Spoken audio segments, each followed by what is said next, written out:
বাংলাদেশে 37 বছর পর আবার ভূগর্ভে তেলের সন্ধান মিলেছে।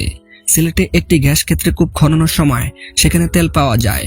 রোববার দুপুর নিজ মন্ত্রণালয়ে এক সংবাদ সম্মেলন করে খবরটি জানান বিদ্যুৎ, জ্বালানি ও খনিজ সম্পদ প্রতিমন্ত্রী নুরুল হামিদ বিফু।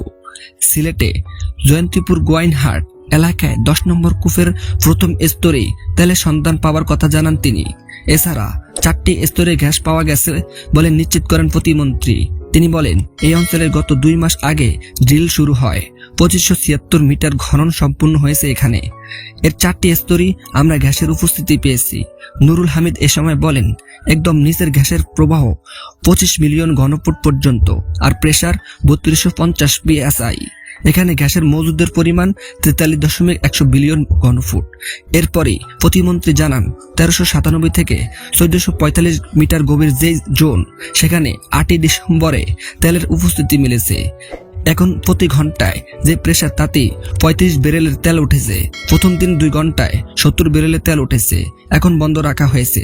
তবে ঠিক কত বড় এই খনি এবং কি পরিমাণ তেল এখান থেকে পাওয়া যেতে পারে তা নিশ্চিত হতে 4 থেকে 5 মাস সময় লাগবে বলে তিনি জানান। আজকের মতো এই পর্যন্ত। এরকম তথ্যভিত্তিক ভিডিও পেতে হলে থটস অফ আয়ন চ্যানেলটিকে সাবস্ক্রাইব করে দিবেন। Thanks for watching.